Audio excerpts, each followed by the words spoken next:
mahasiswa internasional yang sudah terdaftar di NCU pun harus postpone selama 1 tahun ya untuk bisa kembali bersekolah atau melanjutkan studi di Taiwan. Nah, tetapi mulai dari tahun kemarin ya, tahun 2021 bulan Oktober atau November itu dari pihak Taiwan sudah mulai membuka pintu untuk mahasiswa internasional, tetapi hanya terbatas untuk mahasiswa yang belajar degree saja. Jadi untuk yang magang, untuk yang internship itu masih ditutup ya. Bahkan untuk yang TKI pun sekarang masih terbatas sekali. Ya, jadi hanya untuk mahasiswa yang belajar untuk degree, ya jadi yang degree itu maksudnya yang S1, S2 atau doktoral dan yang punya relasi atau keluarga di sana. Ya.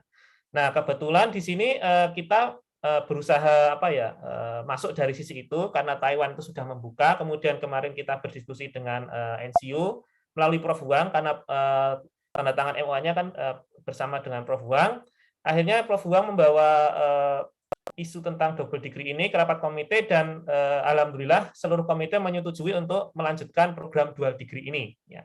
Tetapi dengan skema yang sedikit berbeda, yang tadinya hanya melalui seleksi portofolio, ya sekarang ada seleksi wawancara yang akan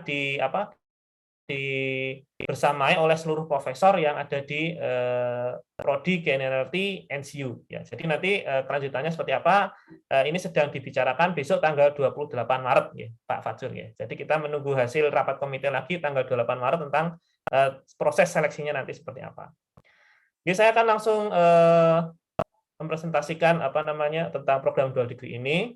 Mohon konfirmasi nanti kalau layarnya tidak terlihat ya, karena ini saya menggunakan laptop yang VGA-nya agak bermasalah sedikit. Oke. Terlihat ya Pak Fajrul ya? Terlihat. Lihat. Baik, jadi kita mulai dari awalnya sejarah ada program dual degree. Jadi program dual degree itu dasar pelaksanaannya adalah dari dokumen MOU ya, dari MOU NCU dengan UNY pada tahun 2013 ya. Kemudian dilanjutkan dengan MOU perpanjangan National Central University dengan UNY pada tahun 2019. Nah, untuk perpanjangan ini kemudian pada tahun 2018 kita berinisiatif untuk memberangkatkan angkatan pertama ya. Jadi berangkat dengan angkatan pertama dengan menggunakan MOA yang ditandatangani tahun 2019. Jadi waktu saya berangkat itu MOA sedang dalam proses penandatanganan. Jadi waktu kita berangkat itu MOA sedang digodok ya, sedang didiskusikan oleh kedua belah pihak antara PTI dan NCU. Kemudian pas saya pulang itu saya membawa MOA ini ya sudah ditandatangani. Ya, jadi ditandatangani pada tahun 2019. Nah, untuk pelaksanaan yang tahun 2018 bagaimana? Itu dianggap sah karena pada saat berangkat itu sudah ada diskusi dari kedua belah pihak yang saat itu diwakili oleh Bu Ratna Wardani ya. Kemudian dari pihak sana ada Prof Huang, itu kemudian dijembatani oleh Bu Ratna sebagai urusan internasional program pasca sarjana ya. Waktu itu kan dengan program pasca sarjana. Nah, jadi dari dari diskusi itu angkatan saya yang sebagai angkatan pertama itu dianggap sah karena sudah dilindungi oleh MOU ini. Nah, sekarang untuk yang kawan-kawan untuk mahasiswa, kalau untuk berangkat sekarang sudah benar-benar sah karena untuk MOA-nya ini sudah legal ya untuk 5 tahun ke depan ya. Jadi sampai tahun 2024. Kemudian untuk mekanisme pelaksanaan dual degree ini sendiri, jadi nanti pertama mahasiswa PTI S2 itu harus menyelesaikan 2 semester dulu di UNY. Jadi nanti ada jumlah mata kuliah yang diambil minimal 12 mata kuliah. Mengapa ada 12 mata kuliah? Ya, karena ini nanti akan menjadi pertimbangan untuk konversi kredit di transfer kredit maksud saya transfer kredit di NCU. Ya. Karena kan mata kuliah di PTI S2 jujur saja kan selalu update ya, selalu update dengan perkembangan. Jadi mata kuliahnya selalu berubah, berbeda dengan di NCU. Di NCU itu mata kuliahnya itu tetap, ya jadi sama terus.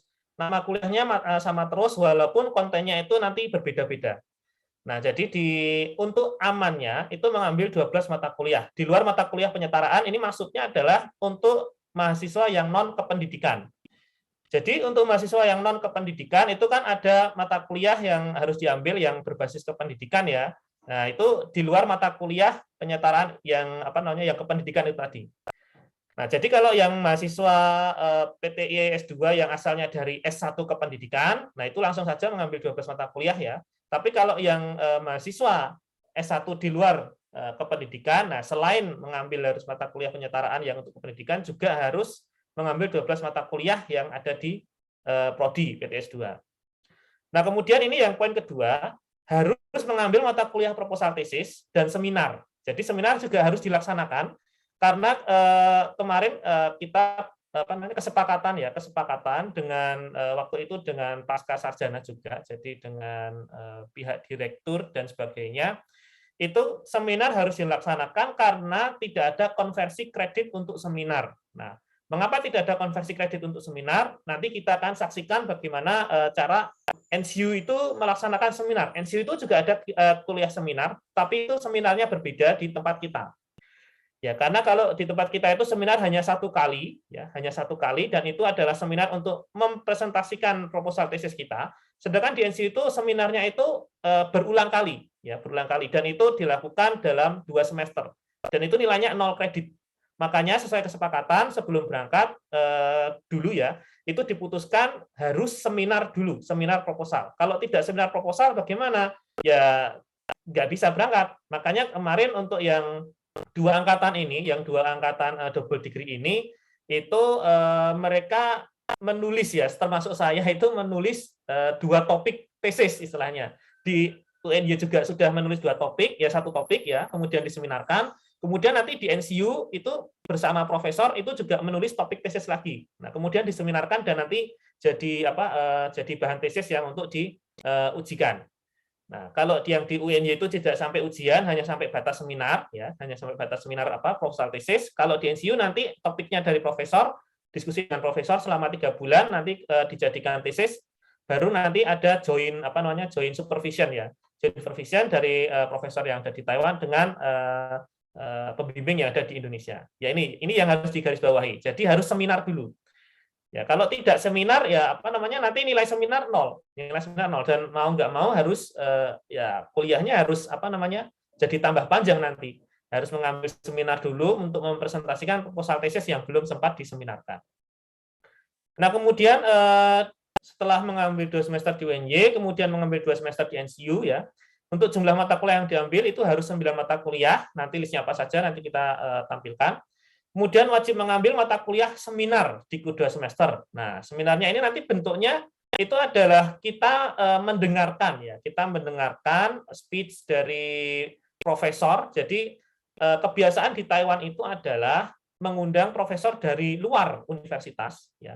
Entah itu dari universitas kependidikan, universitas vokasi dan sebagainya, kemudian menyampaikan hasil risetnya. Nah, jadi kuliah seminar ini tuh di sini tuh benar-benar kita mendengarkan orang speech ya, orang ngomong ya, benar-benar seminar yang itu sangat berbeda bentuknya dengan seminar yang ada di UNY. Makanya diputuskan dulu di UNY itu harus seminar dulu sebelum berangkat ke Taiwan. Kemudian wajib mengambil mata kuliah Special Topics in Learning Technology, yang mana Special Topics in Learning Technology ini adalah kalau di tempat kita namanya tesis ya. Jadi ada satu topik, ya itu namanya special topics, kita untuk profesor itu menilai progres kita. Ya. Kalau di UNJ kan tidak ada ya untuk menilai progres penyusunan tesis ya. Nah kalau di NCU itu progres penyusunan tesis itu dinilai. Ya, jadi proses penyusunan tesis itu dinilai melalui mata kuliah yang namanya Special Topics in Learning Technology. Nah, untuk kuliahnya itu nanti berupa berupa kita itu namanya personal meeting ya, personal meeting. Jadi kalau saya dulu itu tiap hari Selasa dan hari Rabu itu dari jam 9 sampai jam 12 siang itu benar-benar personal antara saya dengan profesor. Itu ngomongin topik-topik atau ngomongin progres tesis yang sedang ditulis ya. Jadi dalam waktu 3 jam itu ya, dari jam 9 sampai jam 12 itu khusus ngomongin itu. Nanti misalnya di hari Selasa kita membicarakan mungkin tentang masalah teknisnya, kemudian nanti yang di hari kedua kita membicarakan masalah bagian sisi risetnya mungkin seperti itu. Nah, jadi waktu kuliahnya ini custom ya atau bebas ya, tidak sesuai dengan tidak menyesuaikan dengan yang ada jadwal kuliah yang lain. Kalau yang lain kan ada jadwal kuliahnya hari Senin, hari Rabu, hari Kamis dan sebagainya. Tapi kalau yang special topics ini sesuai dengan profesornya. Untuk special topics in learning technology, nah ini sebisa mungkin harus mengambil yang diampu oleh supervisornya ya, jangan mengambil yang di luar supervisor. Nanti kalau mengambil di luar supervisor ini nanti bermasalah. Misalnya supervisor saya adalah Profesor Huang ya. Nah, terus saya ngambil special topics-nya ini yang di Profesor Hu. Nah, ini nanti bermasalah. Nanti Profesor Hu kan jadi, loh ini kan bimbingannya kan ke Profesor Huang, tapi kok saya disuruh menilai special topics yang di Profesor Huang. Nah, nanti Profesor Hu-nya itu nanti tidak bisa menilai. Jadi ini ada kriteria khusus untuk yang selama penyusunan tesis. Kemudian di semester kedua juga wajib mengambil mata kuliah ada tulisannya tesis ya. Nah, untuk yang tesis ini itu di NCU itu 0 kredit. Nah, ini 0 kredit. Makanya ini yang jadi bahan pertimbangan. Nanti di UNY itu ada satu pertimbangan khusus yang supaya tesisnya itu bernilai ya. Jadi kalau di tesis di NCU itu nilainya 0 kredit. Kalau di tempat kita kan 6 kredit ya, 6 SKS ya. Kalau di tesisnya NCU itu hanya 0 kredit. Itu diganti di special topics ini. Seperti itu. Nah, nanti cara menggantinya gimana kalau di UNY, nanti kita lihat di slide berikutnya. Nah, itu jadi kemudian mekanisme ada transfer kredit, ada joint supervision, dan konversi kredit ya, yang sudah saya tadi jelaskan. Kemudian ini transfer kredit UNY NCU untuk mata kuliahnya. Ini yang mata kuliah yang ditransfer ya, yang ditransfer dari PTEI ke NCU. Ini yang sudah 2 kali pelaksanaan seperti ini. Jadi mata kuliah yang diambil adalah filosofi ya, philosophy of science, kemudian model of vocational learning, ya, kemudian ada manajemen jaringan komputer, kemudian metodologi riset kependidikan, statistik, sistem informasi, kemudian ada HCI, kemudian computer interaction, kemudian pengembangan kurikulum vokasional, dan yang terakhir adalah pelatihan, ya, manajemen of vocational education and training. Nah, mata kuliah ini nanti ini kalau di di UNY itu diambil nanti kemudian istilahnya ditransferkan ke NCU untuk mata kuliah ini. Jadi nanti pas KRS-an kita milih mata kuliah ini yang nanti kita menghubungi admin ya untuk diambilkan nilainya dari mata kuliah yang sudah kita ambil di UNY ini. Jadi makanya tadi sebisa mungkin ngambil minimal 12 mata kuliah supaya besok kalau pas konversi dan ternyata maksud saya pas transfer ya, pas transfer nilai ternyata tidak mengambil mata kuliah yang ada di daftar ini, nanti bisa dipertimbangkan untuk mengganti dengan mata kuliah yang lain. Seperti itu. Jadi 12 mata kuliah itu sudah ada alasannya. Kemudian joint supervision. Nah, joint supervision itu nanti pembimbingan penulisan tesis dari PT IS2 dan GNLT NCU. Nanti benar-benar ada 2 pembimbing. Kalau dulu saya Bu Ratna dengan Prof Huang. Kemudian untuk teman saya Rio Tantiana itu Pak Prapto dengan Prof Huang. Nanti untuk lembar pengasahannya pun melampirkan untuk tanda tangan pembimbing kedua ya. Jadi di sini ada 3 penguji, termasuk salah satunya adalah pembimbing yang di Taiwan, Profesor Huang, dan pembimbing di Indonesia. Ya, pembimbing di Indonesia di sini saya Bu Ratna Wardani. Jadi nanti tanda tangan. Jadi nanti pas selesai oral defense, ya kan oral defense nanti kan ini benar-benar 2 nanti yang di Indonesia itu secara online, nanti yang di NCU itu nanti luring ya, model luring seperti ini. Jadi 3 penguji langsung menguji kita, kemudian yang di Indonesia juga menanyai tentang tesis kita. Jadi benar-benar 2. Jadi 2 penguji langsung bertatap muka ya, tatap muka lewat Vicon. Prosesnya juga tidak berbeda jauh yang dengan ada di UNY. Jadi nanti presentasi waktunya 45 menit. Ya, untuk presentasi 45 menit ya, tidak boleh kurang. Kalau kurang nanti dipertanyakan risetnya. Nanti dipertanyakan risetnya. Jadi 45 menit itu harus benar-benar full, boleh lebih, nanti maksimal 1 jam. Kemudian setelah itu nanti ada proses tanya jawab ya, entah itu dari profesor yang di NCU atau dari yang pembimbing di Indonesia. Nah, tanya jawab itu nanti sekitar ya 20 menit sampai 30 menit. Setelah itu nanti setelah tanya jawab nanti ada seperti ya kita disuruh keluar dari ruangan untuk rapat akademik seperti itu, baru nanti menentukan kelulusan atau revisinya. Untuk tesisnya ditulis dalam bahasa Inggris ya, ditulis dalam bahasa Inggris, kecuali di bagian judul, lembar pengesahan, dan abstrak itu nanti Chinese ya. Nanti boleh minta tolong sama atau lab-nya yang yang orang Taiwan asli. Jadi untuk lembar pengesahan nanti dalam Chinese, lembar abstrak itu dalam Chinese dan judulnya dalam Chinese juga. Ya, seperti itu. Untuk kontennya Inggris ya, Inggris tidak apa-apa. Kemudian setelah kita sampai ke Indonesia, nah kita perlu transfer ya. Kita perlu mentransfer dari PTI S2 ke ini dari NCU ke PTI, ini terbalik ya, dari NCU ke UNY ya. Jadi dari NCU ke UNY. Nah, untuk mata kuliah yang diambil itu kita pasti nanti ngambil mata kuliah ini. Ya, jadi ada Design of Digital Game Based Learning, itu nanti dengan Profesor Liu ya. Itu jadi nanti kita bikin game. Kemudian High International Multimedia itu dengan Profesor Huang, ini nanti kuliahnya adalah ekstrak jurnal. Jadi nanti seminggu kita mengekstrak minimal 4 jurnal, kemudian dipresentasikan di di kelas itu. Kemudian nanti kelompok yang lain mengomentari dan nanti membuat semacam analisis dari strength, weakness, opportunity, dan prediction. Kemudian teknologi supported education for knowledge creation and innovation itu nanti dengan Profesor Hu. Nanti ini semacam kuliah riset kecil ya. Jadi kuliah riset kecil untuk menentukan inovasi-inovasi di bidang pendidikan apa saja yang sekarang bisa digunakan ya. Kemudian nanti digital learning itu nanti lebih ke ekstrak jurnal juga. Ini dengan Profesor Liu juga ekstrak jurnal. Cuma bedanya kalau yang di High International kan ini 4 jurnal ya, seminggu 4 jurnal. Kemudian dijadikan satu presentasi. Kalau digital learning itu 1 jurnal, ya 1 jurnal. Kemudian di sini ada special topics in learning technology. Ini 1 itu artinya semester 1. Kemudian special topics in learning technology itu ya kedua itu semester 2 dan tesis. Jadi ini harus 3-tiganya diambil. Kemudian di sini untuk yang digital Design of Digital Game Based Learning, karena kita benar-benar membuat game ya, itu bisa dikonversikan ke rekayasa pangkat lunak. Kemudian International Multimedia bisa dikonversikan ke sistem medianya Prof. Herman. Prof. Herman ya, sepertinya dua-duanya ini Prof. Herman. Ini juga ya sama, ini juga multimedia pembelajaran itu juga ke Prof. Herman. Kemudian digital learning itu bisa ke penulisan karya ilmiah ya. Jadi untuk mengganti penulisan karya ilmiah untuk penulisan jurnal itu ya, itu bisa menggunakan digital learning. Kemudian yang special topics dan tesis itu untuk ke tesisnya. Itu. Jadi untuk tesisnya ini nanti di backup 3 mata kuliah, special topic dan tesis. Nanti ini ada nilainya semuanya nanti.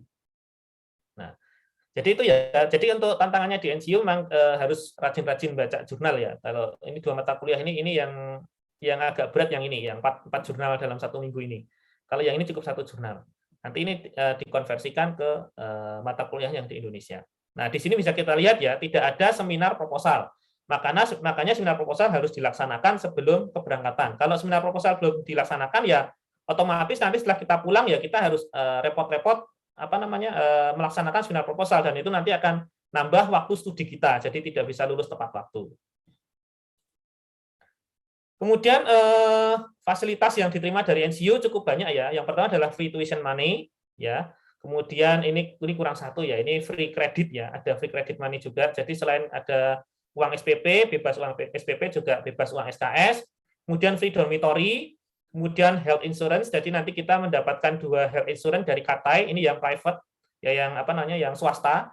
Kemudian yang national health insurance ini yang nasional seperti BPJS-nya Indonesia ya. Tapi NH ini lebih lebih canggih di sini. Kemudian research funding 6.000 NTD atau sekitar 3 juta per bulan ya. Ini cukup untuk hidup di Taiwan paling enggak sebulan full itu 1 jutaan, 1,5 juta. Itu paling paling mentok, itu paling boros itu. Udah sama jalan-jalan dan sebagainya. Mengapa? Bisa kita lihat di bawahnya nanti. Student card itu terintegrasi dengan sistem e-money Taiwan seperti ini. Jadi sudah terintegrasi dengan yang namanya di sini isi card ya. Jadi ini sudah bisa untuk naik bis, untuk bertransaksi di toko, untuk minjem buku, untuk beli sesuatu dan macam-macam. Bahkan kalau kita mau beli handphone pun bisa menggunakan kartu ini, asal di sini ada saldonya. Ya. Dan keuntungannya kalau menggunakan kartu ini adalah diskon 50% di seluruh tempat wisata, diskon 50% untuk seluruh transportasi publik, dan bisa mengikuti kuliah di berbagai universitas di Taiwan ya secara gratis dengan naik bis Akademia Sinica. Ya, jadi menggunakan kartu ini. Jadi kartu ini itu canggih sekali. Nah, setelah student card itu free internet access di seluruh Taiwan ya dengan akun kampus. Jadi nanti setiap mahasiswa yang baru itu dapat 1 akun kampus ya @cc.ncu.edu.tw dan g.ncu.edu.tw, jadi 2 akun kampus. Jadi yang pertama adalah berbasis Computer Center, yang kedua adalah berbasis Google yang sampai sekarang masih aktif tempat saya. Kemudian free access ke jurnal-jurnal internasional, mau triple E, mau apa namanya jurnal-jurnal yang tidak dilanggan UIY yang mahal-mahal, itu semuanya di open di NCU, jadi benar-benar gratis, ya tidak ada limitasinya. Kemudian free access ke Turnitin, jadi setiap mahasiswa itu memiliki satu akses ke Turnitin ya. Jadi mau nulis artikel berapapun, kemudian mau tes Turnitin itu gratis, ya. Kemudian dan akses perpustakaan di seluruh Taiwan. Jadi hanya dengan menunjukkan kartu NCU ini. Nah, untuk Turnitin-nya itu nanti di sana daftar dulu menggunakan kartu ini ke perpustakaan. Setelah itu nanti 1-2 hari terus langsung aktif. Itu free ya selama menjadi mahasiswa di sana. Ini saya kurang ya, di sana selain ada free access ke Turnitin juga ada free access ke SPSS, kemudian ada aplikasi MATLAB dan sebagainya. Kemudian termasuk juga Microsoft Office dan Microsoft Office Service ya, itu juga free selama kita menjadi mahasiswa di sana. Bahkan saya testing pun sampai saya di Indo masih aktif ya. Saya coba aktivasi dengan akun saya di NCU masih bisa digunakan. Jadi lumayan. Ya, dan lain-lain ya. Jadi fasilitasnya itu banyak sekali. Dan kita sampai bingung. Jadi di Taiwan itu kalau hanya istilahnya itu berdiam diri di kampus itu rugi ya. Jadi lebih baik ya ini naik bis Akademia Sinica ini kan. Jadi nanti bisnya masuk kampus, itu nanti kapasitasnya sekitar 54 tempat duduk, itu nanti mereka akan muter ke kampus mana, atau nanti ada semacam kuliah terbuka gitu, kita bisa ikut. Ya, itu gratis. Ya. Jadi kita bisa ikut bermacam-macam kuliah di berbagai universitas. Nah, ini fasilitas yang diterima di NCU banyak sekali dan saya tidak bisa menyebutkan semuanya. Nanti kalau udah sampai di sana baru bisa merasakan. Kemudian fasilitas yang spesifik yang lain itu kalau yang Indonesia kan biasanya hari ini ya musola. Musola itu di tiap universitas ada, nggak usah khawatir. Jadi untuk universitas yang publik yang dia tidak menyebutkan seperti Konfusius atau kemudian Kristen dan sebagainya, itu pasti memiliki musola, Karena di Taiwan itu agama itu tidak masalah. Bahkan kalau misalnya kita sedang di tempat umum, kita sholat itu gelar sajadah, itu nggak masalah. Bahkan saya sering kalau misalnya sedang jalan-jalan itu terus kebelet waktunya sudah mau habis atau sudah mepet waktu ganti sholat gitu misalnya, ya udah saya tinggal cari taman gitu atau di belakang mobil polisi gelar sajadah sholat gitu, itu nggak masalah. Ya kalau di NCU sendiri itu musola kapasitasnya itu 300 jamaah. Ini teman-teman mahasiswa bisa melihat di sini. Banyak kursi juga ya, karena ini selain digunakan untuk sholat, juga sering digunakan untuk ya ini komunitas istilahnya kalau di NCU itu NCU MC ya, NCU Muslim Club ya, itu untuk diskusi dan sebagainya. Ini update ruangan yang lama ya. Kalau saya dengar-dengar di Facebook grupnya itu ruangannya sudah diperluas ya, dan itu bisa menampung hingga sampai 500 jamaah. Ya. Jadi kalau sholat id itu tidak perlu sampai tumpah ruah ke jalan, cukup bisa di dalam ruangan. Kemudian di NCU selama kita kuliah ya, terutama di GNLT itu juga ada kunjungan industri, itu wajib kita ikuti. Itu ada support dana untuk transportasi dan pembelian kenang-kenangan untuk untuk waktu kita kunjungan ke industri. Ya, kunjungan industri nanti ada 2 kali ya, ada 2 kali kunjungan industri. Itu tidak masuk ke mata kuliah, tapi kita wajib untuk berkunjung ke salah satu industri. Nah, itu nanti kemampuan kita dalam berkomunikasi itu istilahnya diandalkan ya. Jadi kita cari industri di Taiwan, kemudian berkomunikasi, kemudian janjian mau kunjungan kapan. Kemudian ya ini bagusnya di Taiwan itu khususnya kalau ini di NCU ya, selama Ramadan itu nggak masalah ya. Biasanya kan dapur itu kan ditutup ya kalau malam, jadi nggak boleh ada aktivitas masak-masak di atas jam 10 malam. Nah, tapi kalau selama Ramadan itu dibuka. Ya, malam itu dibuka untuk umum, untuk yang muslim untuk masak-masak. Jadi untuk ya nyiapkan sahur dan sebagainya. Nah, di sini ada tertulis jam 23 sampai jam 7 pagi. Itu malam dibuka, itu untuk masak-masak bebas ya. Di situ mau buka, mau sahur itu terserah, mau masak-masak di situ itu boleh. Kalau di luar Ramadan itu jam 10 ditutup, jadi nggak boleh ada aktivitas masak-masak di luar jam 10. Kemudian ada fasilitas wisuda, itu gratis ya. Nanti teman-teman akan merasakan wisuda yang nyentrik di Taiwan ya. Jadi kalau di Indonesia kan wisuda itu dilaksanakan setelah ujian ya. Jadi ujian, lulus, dapat nilai, baru wisuda. Nah kalau di Taiwan itu enggak. Jadi misalnya kita ekspektasi lulus adalah 2 tahun ya, 2 tahun atau 1 tahun kalau double degree. Jadi kan timeline-nya kita berangkat September, berarti kan kita pulang maksimal Agustus ya. Nah, berarti nanti kita akan diikutkan di wisuda di bulan Juni, walaupun itu belum ujian. Semuanya, ya semuanya, baik itu apa namanya, baik itu mahasiswa master yang reguler, baik itu yang mahasiswa PhD, semuanya harus ikut wisuda di bulan Juni, walaupun itu belum ujian. Nanti ujiannya itu istilahnya sebagai penerimaan sertifikat kelulusan. Ya, jadi wisuda itu sebagai seremonial. Nanti pas ujiannya itu baru kita bisa menerima istilahnya ijazahnya, gitu ya. Nah, itu nanti itu akan merasakan prosesi wisuda yang sangat nyentrik. Jadi dilaksanakan tidak karena lulus ya, karena menyesuaikan waktunya. Nah, terus gimana kalau melebihi waktu target ya? Kalau melebihi waktu target, jadi profesor itu biasanya kan menganggarkan, bukan menganggarkan sih, tapi mengadakan ya. Kalau keuangan itu kan mengadakan, biasanya itu mengadakan untuk scholarship ya, scholarship itu kan selama 1 tahun. Untuk 1 tahun atau untuk 2 tahun untuk yang master reguler.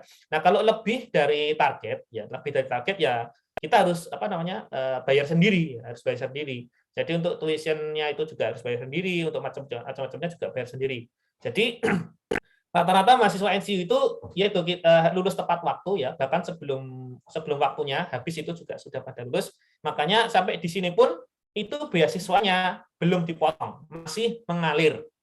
Ya, itu bagusnya dari dari NCU. Jadi saya pulang di sini itu bulan Agustus ya. Untuk beasiswa itu kan biasanya 3 bulan setelah masuk ya. Jadi Oktober, November, Desember. Nah, Desember itu kan baru mulai masuk beasiswa. Nah, itu sampai Desember itu saya masih nerima beasiswa dari Prof 6.000 NT tiap bulan masuk rekening ya. Jadi ya nggak diputus ya. Jadi lulus itu nggak diputus tapi tetap mengalir sampai bulan Desember ya. Jadi asik-asik aja ya, terima uang gratis padahal kita juga sudah selesai kuliah. Nah, kemudian free untuk mengikuti seminar internasional. Nah, ini kalau mengikuti seminar internasional itu masing-masing profesor ya. Jadi nanti profesornya siapa. Tapi profesor-profesor di NCU itu setahu saya adalah persaingan akademiknya kuat ya. Jadi mereka berlomba-lomba nulis paper, berlomba-lomba mengikuti seminar internasional. Nah, nanti pas mengikuti seminar internasional semacam ini, nanti biasanya mahasiswanya seluruhnya diajak. Mahasiswa itu adalah anggota lab ya, member lab itu seluruhnya diajak. Nah, itu gratis ya. Asiknya di situ gratis. Jadi kita kalau conference biasanya kita harus bayar, tapi kalau di Taiwan itu asal ada profnya itu gratis ya. Tinggal ngomong Prof, ayo kita ke sini atau ngikutin apa. Kemudian profnya nanti kan biasanya punya ide untuk mempresentasikan apa. Nah, itu terus kita bisa ikut secara gratis ya untuk mengikuti seminar internasional. Jadi lingkungan akademiknya di NCU itu atau di Taiwan itu sangat bagus ya. Nah, ini ya, jadi graduation requirement yang tadi dibicarakan, kalau di NCU itu kan nilai kreditnya untuk tesis itu 0 ya. Nah, jadi kalau di UNY ini yang disepakati dulu sejak keberangkatan pertama, kemudian keberangkatan yang kedua, itu publikasi jurnal Scopus minimal Q3. Ini tidak bisa dianulir lagi ya, tidak bisa dianulir. Publikasi jurnal Scopus minimal Q3. Kalau belum publikasi ya nggak bisa lulus. Ya. Dulu saya publikasinya itu pas di Taiwan. Jadi saya nulis jurnalnya itu bulan Januari tahun 2019, kemudian publish itu ya pas wisuda. Jadi pas wisuda itu juga pas publish. Jadi pas wisuda saya belum menerima ijazah. Padahal waktu itu setelah wisuda artikel saya publish. Ya, artikel saya publish. Jadi untuk ngurusi ijazahnya itu agak repot juga. Tapi kalau misalnya sebelum wisuda di UNY itu sudah bisa publish ya, nah itu bisa langsung terima ijazah. Nah, kalau di NCU itu cukup mudah ya, cukup menyelesaikan tesis dan melakukan oral defense. Oral defense itu ujian tesisnya itu sebelum batas akhirnya Juli ya. Karena Juli Agustus itu sudah garis merah ya. Kalau Prof Wang itu bilangnya sudah garis merah karena Juli Agustus itu sudah masuk ke summer vacation. Kalau summer vacation itu istilahnya kegiatan akademik di berbagai universitas itu akan istilahnya persen off. Nanti kalau nyari penguji dari universitas lain ya, dari prof lain gitu ya, itu akan sedikit kesulitan. Nah, jadi sebelum akhir Juli itu sebisa mungkin sudah melakukan oral defense, ya. Walaupun nanti masih ada 1 bulan ya, kan batasnya Agustus itu untuk stay di NCU itu nggak masalah ya, itu nggak masalah karena ARC kita nanti juga sampai September sebenarnya. Yang penting sebelum Juli itu kita sudah komplit. Nah, jadi sebelum summer vacation. Jadi di Taiwan itu cuma ada 2 liburan, itu ada summer vacation dan Chinese New Year vacation. Itu dua-duanya itu liburan yang paling panjang. Kalau yang summer vacation itu bisa 2 bulan, ya Juli Agustus. Kalau yang Chinese New Year itu biasanya cuma 1 bulan, ya bulan Januari Februari. Nah itu yang bulan-bulan yang liburan panjang. Itu. Nah jadi NCO ini perlu menyelesaikan tesis dan oral defense sebelum batas akhir Juli. Untuk yang di UNJ publikasi jurnal Scopus minimal Q3. Nah ini. Oke, jadi ini ketentuannya. Jadi nanti bisa berkoordinasi dengan Pak Fajrul atau dengan para pembimbing ya supaya bisa ya berkolaborasi bagaimana cara nulis jurnal Scopus waktu di Indo aja. Jadi besok pas di sana cuma tinggal nunggu publish ya. Tidak kerepotan kayak dulu. Jadi Pak dulu saya waktu udah tahu ini harus publish Scopus ya saya terus langsung nulis jurnal pas bulan Januari itu. Jadi pas Chinese New Year libur kan, nggak ada kegiatan di kampus, saya gunakan untuk nulis jurnal.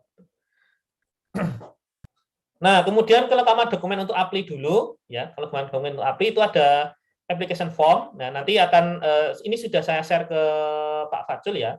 Application form, kemudian ada dormitory application form, kemudian 1 or 2 letter of recommendation, jadi dari kepala departemen atau supervisor sebelumnya, pembimbing sebelumnya.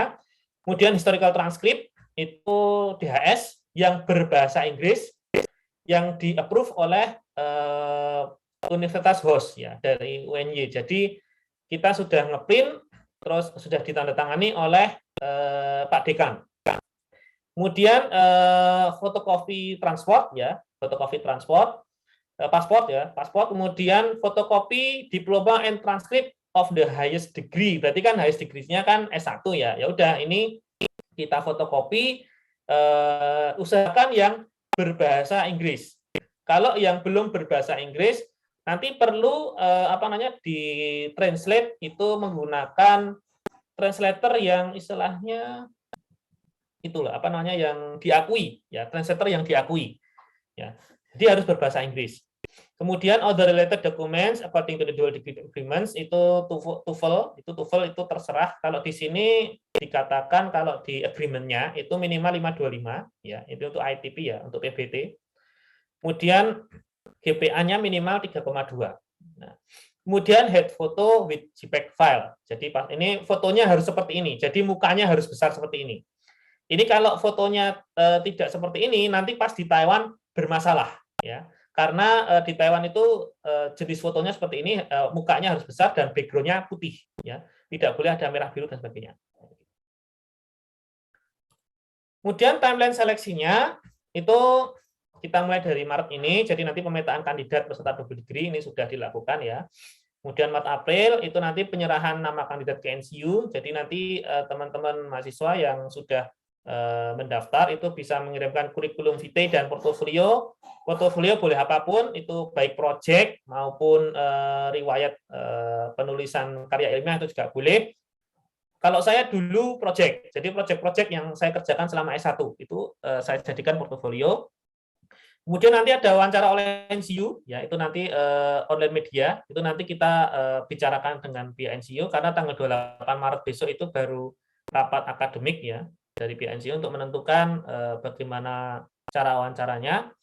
Kemudian di bulan April itu melengkapi syarat dokumen, ya. Jadi syarat-syarat dokumennya itu ada ada paspor, kemudian ada TOEFL dan sebagainya. Kemudian batas akhirnya itu adalah 15 Mei. Nanti 1 Mei sampai 15 Mei itu adalah pengiriman berkas ke OIA NCU. Ya, nanti dokumen yang sudah dikolek, sudah dikumpulkan, kita kirimkan ke OIA NCU. Ya, nanti kita sudah berkomunikasi dengan salah satu stafnya di OIA NCU, ya, Miss Novia. Jadi nanti dokumen kita kirimkan ke Miss Novia sebelum tanggal 15 Mei. Ya. Deadline-nya adalah 15 Mei. Jadi ini untuk timeline seleksinya yang sudah kita atur. Silahkan teman-teman mahasiswa yang ingin mengikuti double degree bisa mengikuti timeline ini. Kita lanjutkan, kemudian mulai belajar di NCU itu biasanya rentangnya 10 sampai dengan 15 September. Berarti kalau untuk semester ini berarti ya 10 sampai dengan 15 September 2022.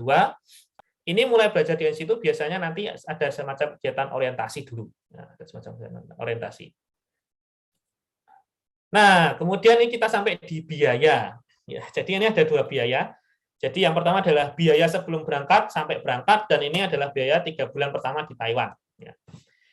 Jadi untuk biaya sebelum berangkat dan berangkat, ini adalah gambaran biaya kalau situasi di luar COVID-19. Ya. Jadi nanti peserta wajib melakukan medical check up. Ya. Jadi medical check up ini untuk seluruh, ya, baik itu mahasiswa reguler, entah itu TKI, entah itu mahasiswa double degree, magang, itu harus melakukan medical check up di rumah sakit yang sudah terdaftar di TETO. Ya, nanti teman-teman bisa membuka websitenya TETO. Ya, TETO itu kantor dagangnya Taiwan yang ada di Indonesia. Ya, itu nanti bisa lihat di sana, itu daftar rumah sakit yang diakui TETO untuk melakukan medical check up. Nanti medical check up-nya lengkap, ya, dari tes darah, tes feses, sampai nanti ada pemfotoan toraks dan sebagainya. Itu harganya 1 juta. Nah, kemudian untuk yang belum suntik meningitis, itu nanti pasti nanti setelah tes darah keluar, itu kan nanti cek untuk meningitisnya nanti kan biasanya negatif, ya. Nah, kalau misalnya negatif, nanti harus suntik negatif, untuk suntik meningitis itu 500.000. Nanti setelah itu yang belum bikin paspor, itu paspornya yang reguler aja, yang 48 lembar yang tanpa E, itu yang 400 ribuan, kan harganya 350.000, ya. Nah, ini 50.000 untuk biaya perjalanan, ya. Karena saya kemarin mencoba nguruskan paspor, ya. Mencoba nguruskan paspor istri yang mau ke Taiwan juga, itu di Jogja itu antriannya penuh terus. Antriannya penuh terus, yang lengang itu hanya ada di Surakarta. Ya, Surakarta itu lengang, ya. Banyak yang open antriannya, dan itu ya cukup jauh. Jadi ini saya set untuk 400.000, ya, untuk perjalanan. Kemudian pembuatan visa itu nanti bisa ke TETO Jakarta atau ke TETO Surabaya, itu nanti 1.500.000, ya.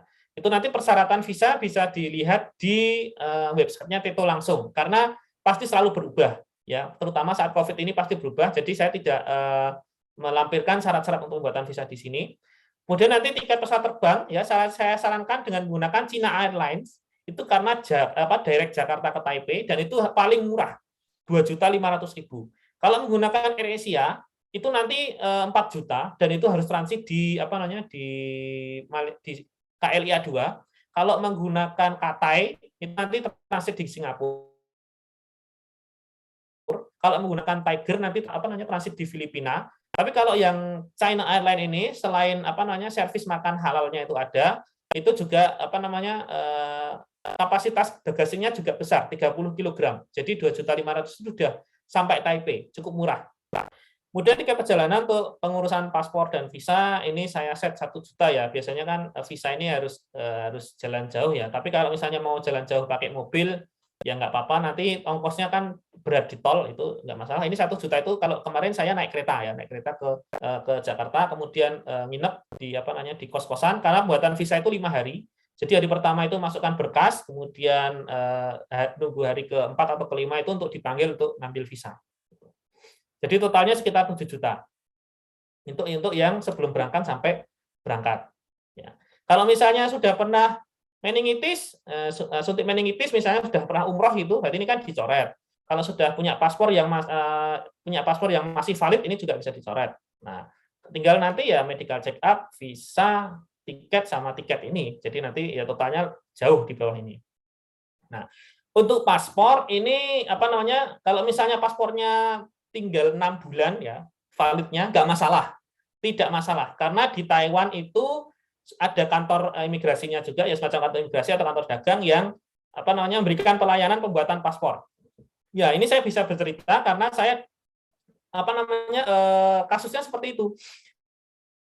Jadi paspor saya kadaluarsanya tinggal 6 bulan, saya tetap di sana habis kan, di sana cuma tinggal, ya udah, di sana juga bayarnya juga cuma murah kok, nggak nyampe 400.000 malahan, cuma 200.000. itu bikin paspor. Ya, jadi nanti paspornya diterbitkan di Taipei gitu tulisannya nanti. Itu nggak masalah ya. Lebih murah bikin paspor di Taiwan daripada di Indonesia. Gitu ya. Di Indonesia itu 400 untuk yang biasa, untuk yang E itu 600. Oke.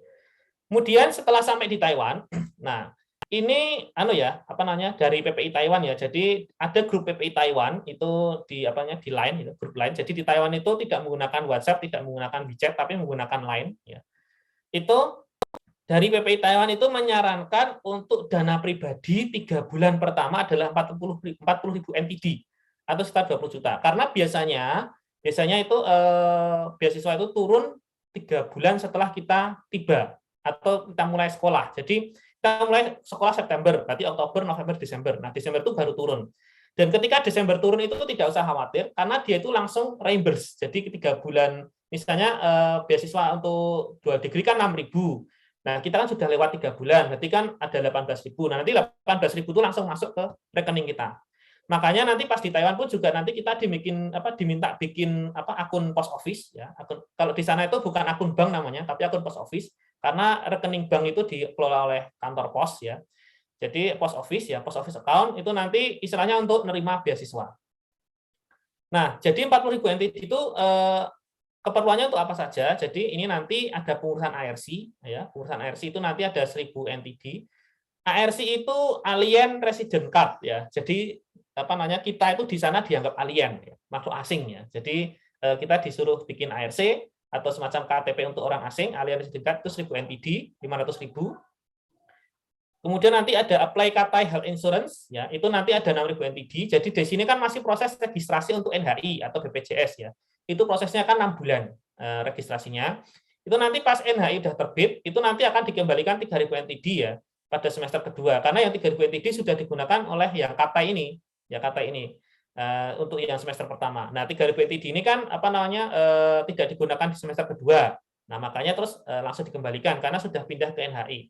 Karena di NHI ini benar-benar free. Kita mau sakit apapun itu free ya.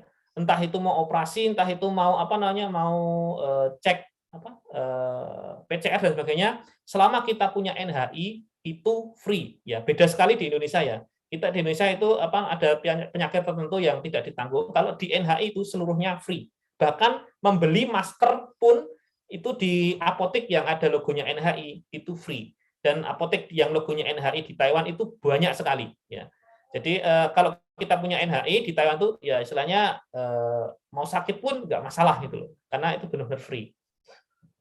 Kemudian jaminan dormitory ya itu akan dikembalikan 100% nanti pada semester kedua, itu sekitar 1.500 NTD. Ini jaminan ya bahwa kita akan menempati kamar itu ya. Jadi ada aturan di Taiwan, kalau misalnya kita di NCU terutama ya, kalau kita sudah dapat kamar dan tidak ditempatin selama 6 bulan, maka kita harus bayar denda. Nah, supaya tidak kena denda, terus kita bayar ya jaminannya ini 1.500 NTD supaya kamar itu ditempati. Ya. Jadi kan kenapa? Karena di sana itu modelnya ngacak ya. Jadi kita sudah sudah apply dormitory itu terus nanti diundi. Nah, tapi untuk yang double degree ini nggak usah khawatir, pasti dapat dormitory. Ya, tidak pernah ikut dalam undian. Yang ikut undian dormitory itu yang mahasiswa reguler.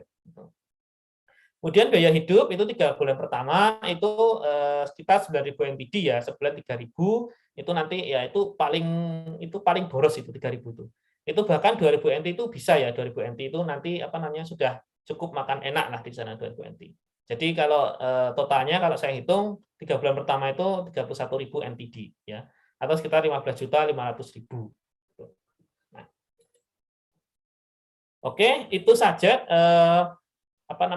paparan dari saya ya mengenai program dual degree antara PTS 2 dengan GNLT NCU, termasuk tadi fasilitas yang diterima, kemudian perkuliahannya seperti apa dari sisi akademik, kemudian biaya, kemudian timeline seleksi, dan sebagainya.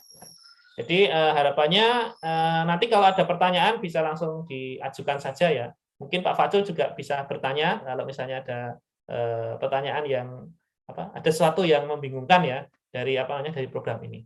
Oke, demikian dari saya kembalikan ke Pak Fajrul.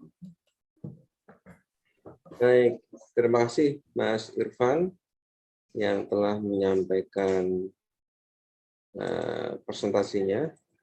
Baik, adik-adik sekalian, alhamdulillah tadi barangkali sudah disampaikan secara jelas ya Mas Irfan, mulai dari proses awal seleksi, pra sampai kemudian dan kayak apa kondisinya, apa untungnya dan seterusnya itu ya sampai kemudian ketika tiba di sana seperti apa.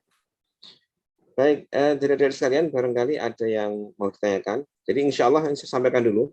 Insya Allah nanti semoga semua lancar. Ini kan tanggal 28 kita nunggu hasil rapat Taiwan ya. Ketika lancar nanti langsung, karena itu cepat jaraknya. Tapi kan Anda harus mulai siap-siap sejak sekarang jika yang ingin serius. Saya harapkan ada yang serius ya untuk ke sana paling tidak 3 atau 4 atau syukur-syukur lebih daripada itu bisa untuk dikirim ke Taiwan. Hanya tadi itu ya, untuk bantuan dana ke yang dari UNY itu belum pasti, mohon maaf karena saya tanya ke mana, ke rektorat belum jelas. Kemudian kalau Pak Dekan saya tembusi kemarin, insya Allah akan ditembuskan ke rektorat. Saya nggak tahu hasilnya, belum tahu hasilnya, gitu.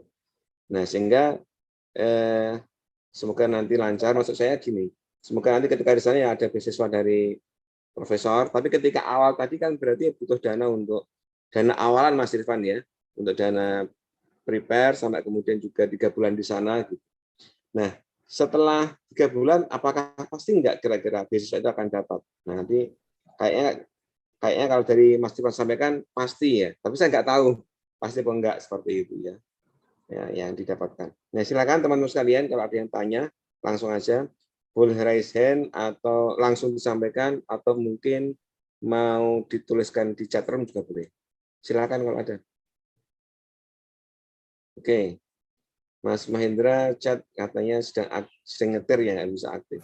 Ya, oke. Udah Mas Mahendra ini prospek ya mau berangkat ini. Silakan. Ada sekalian kalau ada yang mau ditanyakan.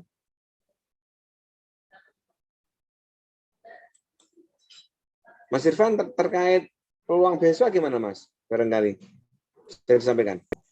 Gimana Pak? Peluang beasiswa hampir pasti ya atau gimana? Kalau peluang beasiswa untuk labnya Prof. Huang pasti dapat.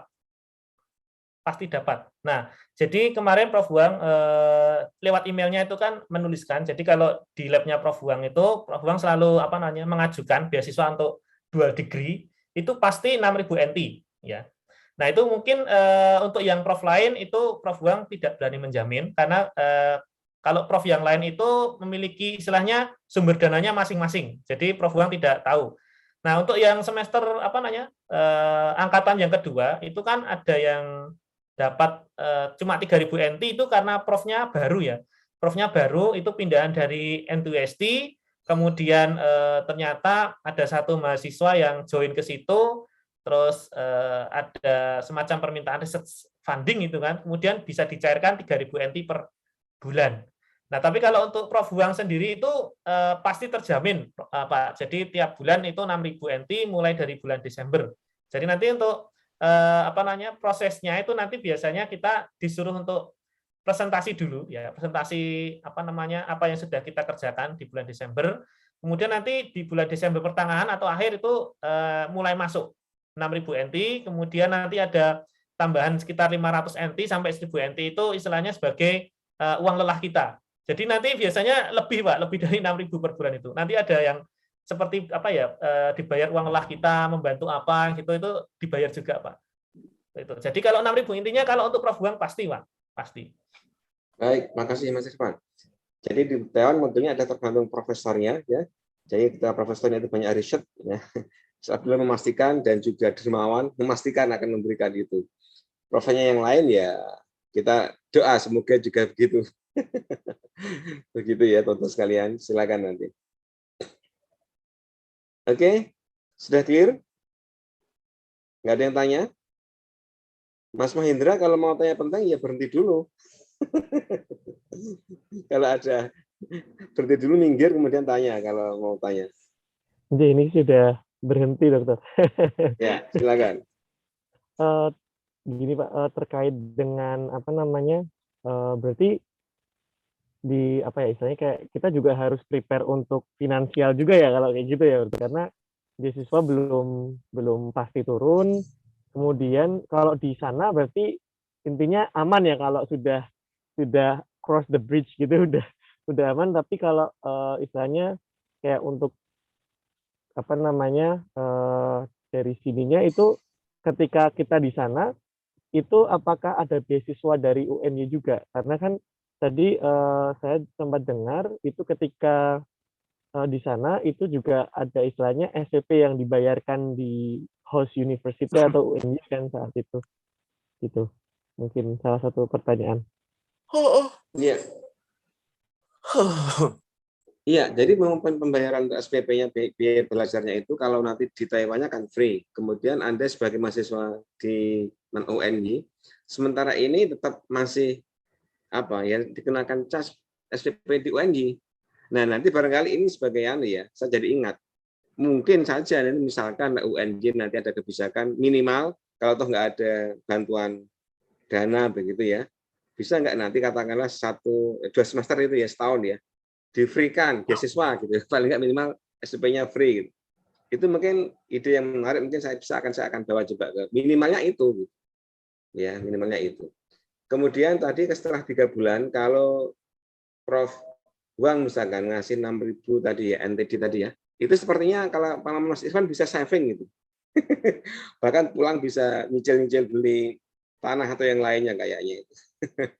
Nah, sehingga kan tadi ketika Anda katakanlah mencari dana 20 juta untuk awalan, insya Allah nanti kan ketika di sana dan itu lancar, mungkin bisa saving untuk nombok yang awal itu. Kayaknya begitu. Nah, gitu Mas Irfan ya kayaknya. Kalau saya jujur Pak, jadi dulu itu 2 degree waktu saya berangkat itu saya benar-benar nol Pak. Jadi saya itu hanya membawa uang dari UNY kalau dulu Pak. Ya jadi dari UNY itu benar-benar baru masuk rekening dan itu ya juga mohon maaf Pak, itu terlambat Pak. Sampai sana itu baru masuk Pak. Uangnya. Jadi ya uangnya baru masuk. Dan itu prosesnya juga panjang sekali karena kita kan belum PNS, Pak. Kita belum PNS, kemudian kita harus melakukan perjalanan di luar negeri dalam rangka studi. Jadi untuk mencairkan dana itu kita harus membuat surat izin ke Setnek, Pak, Sekretariat Negara. Nah itu dulu sampai bikin surat ke Setnek, baru kita dana itu baru bisa cair, Pak. Itu dana dulu itu ada 2 sumber dana dari Kuik Unif dan dari Pascasarjana. Nominalnya ya cukup lah Pak, cukup untuk hidup di sana, cukup untuk 3 bulan hidup di sana, dan itu proses pencairannya juga rumit. Dan untuk yang masalah untuk yang visa, paspor, tiket dan sebagainya, yaitu seluruhnya pribadi Pak. UNY tidak menanggung karena UNY itu hanya yaitu idenya Bu Retna ya, dulu itu idenya Bu Retna Hidayah mencarikan uang saku, tapi uang sakunya itu diambilkan dari kegiatan apa gitu, terus kemudian ternyata untuk dipindah ke perjalanan luar negeri itu harus membutuhkan surat izin Setnek, gitu Pak. Ya mungkin saya bisa, saya bisa share suratnya dulu Pak. Nanti suratnya seperti ini nanti.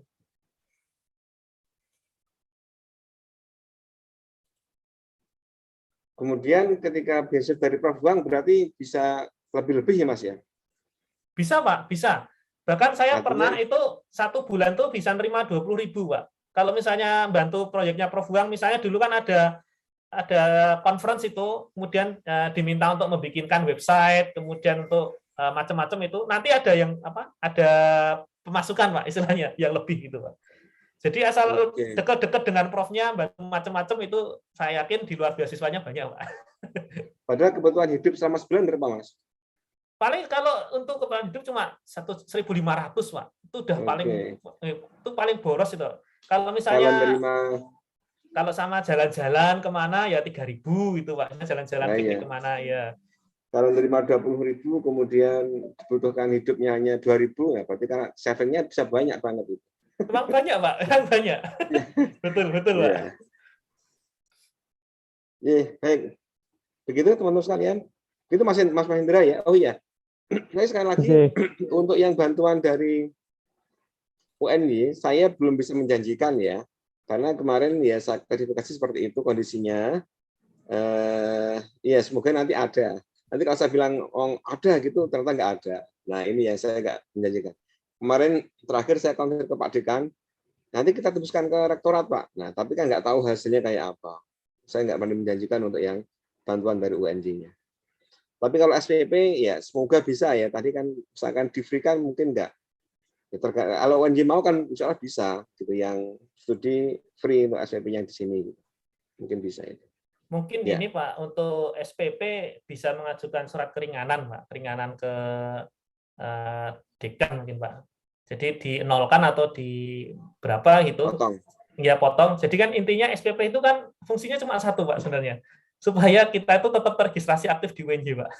Iya, terdaftar di sini ya. Iya, terdaftar. Ya. Nah, kalau dulu memang tidak bisa diproses karena kan memang pasca sarjana punya direktur, Pak. Nah, dan punya mekanisme keuangan sendiri, jadinya tidak bisa dipotong. Nah, mungkin karena sekarang PT itu sudah di bawah fakultas, mungkin bisa, Pak. Seperti PSPPI kemarin kan juga bisa dipotong akhirnya, Pak.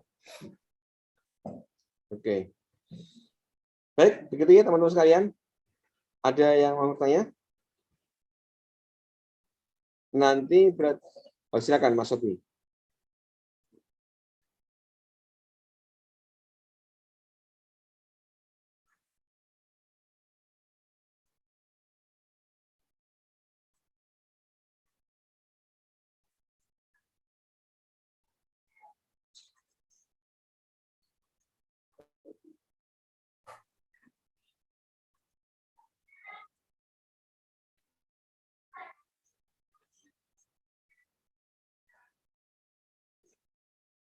Oh, baik. Kalau gitu nanti ini aja Mas. Kan nanti Mas Obi itu kan ngeprint DHS ya Mas ya, ngeprint DHS. Kemudian kan nanti disampaikan ke admin ya, lewat Prof Huang juga nanti. Biasanya nanti semuanya lewat Prof Huang.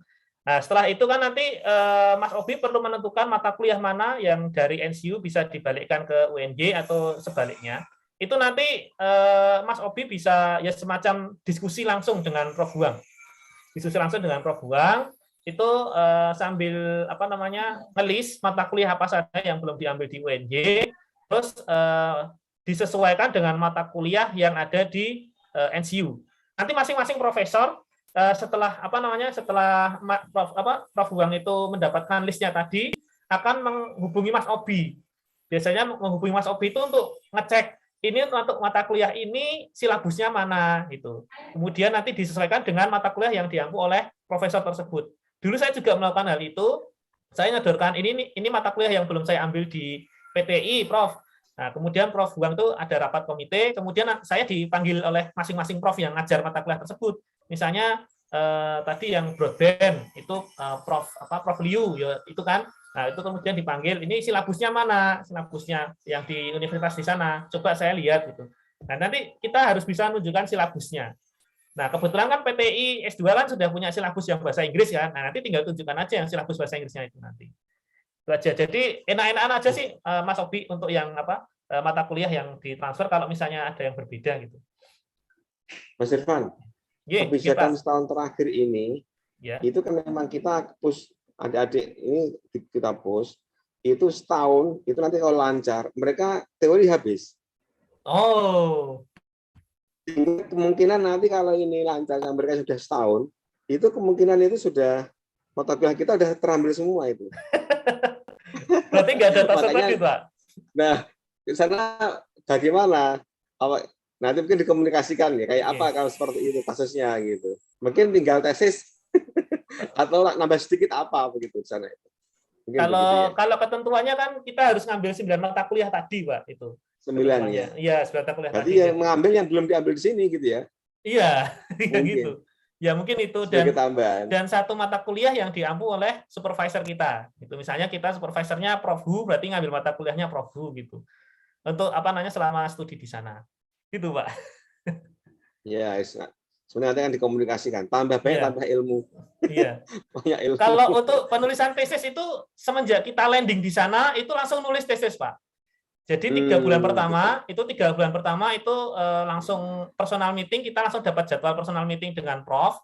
Itu nanti kita ekstrak jurnal, Pak. Jadi 3 bulan ekstrak jurnal, kemudian presentasi secara personal di di ruangannya Prof itu, nanti sampai Prof itu menentukan, oh jadi kamu topiknya ini cocoknya gitu. Nah setelah itu baru kita mulai riset. Kalau untuk riset tesisnya mulai dari awal landing itu kita sudah nulis. Jadi bahkan sampai bikin presentasi yang berkali-kali, nanti kalau ditolak ya nulis lagi gitu. Jadi meyakinkan kalau topik yang kita pilih itu kuat, itu sulit, tantangan tersendiri. Mas Irfan, ada di chat room ada pertanyaan atau mungkin juga ada resen? Oke, ya gimana Mas Sofi? Ya.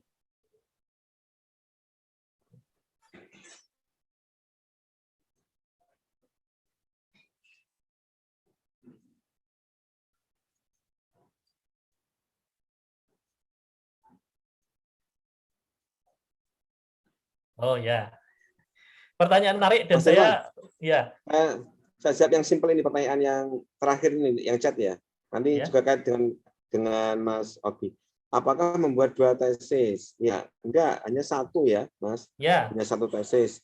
Berarti yang diutamakan ketika Anda akhirnya di sana ya berarti yang di Taiwan. Apakah judulnya sama ataukah tidak tergantung Prof di Taiwan. Kalau Prof di Taiwan mau judul yang di sini dibawa ke sana ya boleh, saya rasa gitu. Tapi jika ternyata Anda harus ganti, ya berarti yang digunakan yang di Taiwan itu, yang di sini tinggal aja. Nggak usah dikerjakan yang di sini. Cukup 1. Itu Mas Irfan, tambah Mas Irfan. Ya. Yang penting seminar proposalnya, Pak.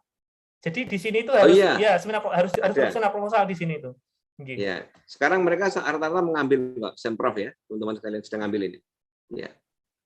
Nah, jadi memang topiknya kalau dulu betul ya. Jadi saya di UNY itu kan topiknya tentang design thinking, itu saya coba bawa ke Taiwan, itu Prof Wang ya. Jadi Prof Wang itu agak kurang tertarik dengan design thinking ya, karena design thinking kan memang kurang powerful ya untuk penelitian yang berbasis teknologi dan kependidikan. Nah, akhirnya saya diminta riset lagi dalam waktu 3 bulan, kemudian setiap minggu ketemu dengan Prof di ruangannya, kemudian presentasi hasil membaca jurnalnya apa, baru ditentukan topiknya tentang, kalau dulu saya mengembangkan aplikasi Android ya, bukan aplikasi Android, dan menggunakan OpenCV itu untuk pembelajaran matematika di lingkungan autentik. Ya, jadi berbeda jauh.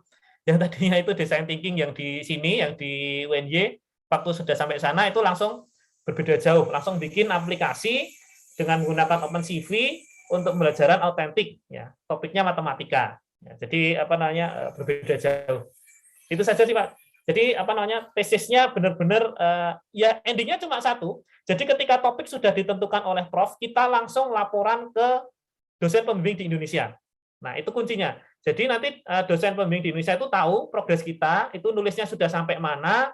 Terus nanti dosen pembimbing kita itu juga berhak tahu revisi-revisi dengan Prof pembimbing yang di sana itu apa, kemudian saran-sarannya juga apa. Nanti kan Prof pembimbing yang di sini ya, kalau dulu kan saya Bu Ratna ya.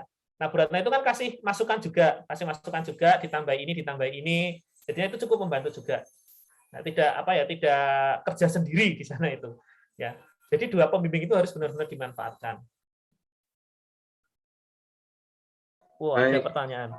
Ya, ini Mas Irfan, dari atas Mas, ini ada apakah ada batasan usia? 1 itu. Kemudian shock culture. Ya, shock culture itu kemudian tempat tinggal di Taipei kayak apa? Boleh sendiri atau enggak? Untuk batasan usia tidak ada, ya. Batasan usia tidak ada. Bahkan kemarin yang angkatan kedua itu umurnya 30 berapa ya? Saya lupa. Itu sudah cukup berumur ya, Bahkan lulus dari NCU langsung ambil PhD di Taipei. Ya, tidak pulang ke Indonesia tapi langsung ambil PhD di Taipei. Itu mahasiswa dari mana ya? Saya lupa itu. Mas dari Pak Roy, Mas Roy sama? Bukan Pak, Mas siapa itu? Yang bahasa Inggris itu loh, Pak. Yang dari kita itu siapa? Yang dulu alumni kita juga, yang masih di sana, yang S3. Rio, Pak, Rio. Rio. Ya, Rio masih muda ya? Rio itu masih muda kalau Rio, Pak. 94 itu, Pak. Kalau yang TP, Pak, yang TP itu kan sudah tua itu, Pak. Oh iya. Nah, itu tidak ada batasan usia untuk dual degree. Jadi siapapun boleh ya. Kemudian rasanya kuliah culture shock tidak ada culture shock, tidak ada, cuma ya apa namanya, perbedaannya kalau di Indonesia itu kan belanjanya sering menggunakan uang kertas gitu ya. Nah, kalau di Taiwan itu harus terbiasa dengan menggunakan kartu. Nah, itu yang perbedaannya di situ. Jadi kemana-mana itu dompet tipis hanya membawa kartu dan membayarnya dengan menggunakan kartu gitu ya. Jadi kalau culture shock untuk makanan itu tidak terlalu apa ya, tidak terlalu membuat culture shock ya. Jadi kalau Nggak misalnya terlalu beda ya dengan ya tidak kita terlalu ya. beda. Cuma kalau misalnya pengen aman ya, kalau kita ya cari halal, saran saya ya itu mencari makanan yang itu dikelola oleh warung orang Buddha. Ya. Jadi kalau orang-orang Buddha itu kan dia apa namanya vegetarian, terus tidak menggunakan hal yang aneh-aneh. Nah itu masuk aja ke situ, itu sudah dijamin pasti halal ya, karena vegetarian, tidak ada daging-dagingan, walaupun rasanya hambar, Tapi kalau misalnya ingin yang enak dikit, di sana warung halal sudah banyak ya, warung halal. Di sana juga ada majelis halal Taiwan, itu juga sudah melabeli banyak produk makanan yang halal, jadi kita juga tidak usah berpusing-pusing untuk mencari makanan halal juga. Nah, kemudian TC 1 ya, satu saja. Di NCU, di UNY nanti setelah seminar proposal ditinggal ya, ditinggal aja. Kemudian, oh ini yang kalau misalnya mau PhD, ya ini sedikit, sedikit apa ya, memberikan keringanan Pak. Jadi kalau mau PhD itu kan harus membuat proposal tesis. Nah kan di sini sudah membuat proposal tesis. Syaratnya untuk PhD melanjutkan kan harus ada proposal tesis Pak. Ya udah kan yang di UNY itu kan tidak diteruskan. Besok kalau lulus NCU terus mau melanjutkan PhD, ya udah proposal tesisnya yang di UNY digunakan aja, Pak. Diganti ke translate ke Inggris. Bisa itu bisa. Jadi apa namanya? Jadi langsung ke PhD itu langsung mudah dan tidak perlu seleksinya juga mudah. Tidak perlu apa namanya menggunakan sistem seleksi yang reguler. Kalau yang reguler itu kan seleksinya lebih berat, tapi kalau dari NCU belum pulang Indonesia langsung daftar PhD, kemudian menggunakan proposal yang sudah dibikin di UNY itu prosesnya lebih cepat dan itu langsung keterimanya ya langsung diterima ya, tidak ada proses seleksi itu. Kemudian nah ini yang agak sulit ya, agak sulit ini. Kalau di Chongli ya, kalau di NCU itu kan letaknya di Chongli, itu jauh dari Taipei ya. Jadi sekitar 90 kilo, 60 sampai 90 kilo dari Taipei dan letaknya di gunung.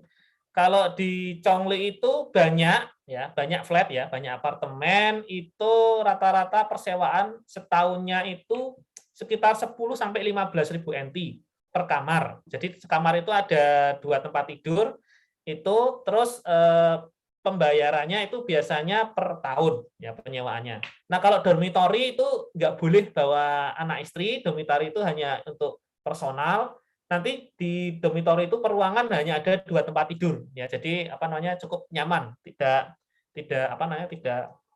terlalu padat, kecuali yang dormitory yang wanita itu 1 kamar 4 tempat tidur ya, karena jumlah wanita di sana lebih banyak daripada yang pria, jadi yang pria itu dormitory-nya itu luas-luas ya, jadi per kamar 2 tempat tidur dilengkapi AC-nya juga gratis, kemudian listrik, internet semuanya gratis ya, tinggal pakai saja. Nah, kalau pengen ngajak anak istri, otomatis kan apply visanya kan nggak bisa apply visa apa yang anak istri kan nggak bisa apply visa sebagai belajar. Jadi nanti apply visanya sebagai residen. Ya, kemudian untuk tinggal di sana ya nanti harus bikin ARC lagi. ARC-nya ARC sebagai keluarga, bukan ARC untuk yang belajar. Karena kalau ARC belajar itu nanti statusnya berbeda. Tempat tinggalnya itu langsung yang bertanggung jawab itu adalah kampusnya. Tapi kalau yang ARC yang keluarga nanti yang bertanggung jawab itu ke alamat suaminya, ya. Jadi seperti itu. Ini Pak Cipto ya, Pak Cipto. Ya, jadi kalau mengajak anak istri, mungkin seperti Pak Muslihin kemarin itu ya Pak ya. Jadi 1 tahun dulu di sana, jadi sudah settle, sudah punya alamat kan suaminya. Nah itu baru pulang ke Indonesia, kemudian mengajukan visa untuk anak istri, visa residen. Terus baru diajak ke sana, kemudian bikin ARC untuk yang tinggal bersama kerabat. Nah, itu bisa. Tapi kalau untuk 2 degree ngajak anak istri sepertinya sulit ya, karena batas waktu bisa mengajak keluarga itu minimal 1 tahun. Gitu, Pak. Oke, baik. Terima kasih. Bapak-Ibu sekalian, teman-teman sekalian, ini sudah zuhur jam 12. mungkin kita cukupkan ya. Nanti kalau ada lagi mungkin via WA atau teman-teman online ke saya, atau gini Mas Irfan, nanti kita siapkan ada WAG untuk yang mau ke Taiwan. Itu gimana Mas Irfan? Oh, bisa Pak, bisa. Siap ya, nanti kita ada WAG, kita buat WAG bagi teman-teman yang mau apply ke Taiwan. Nanti Mas Irfan juga masuk.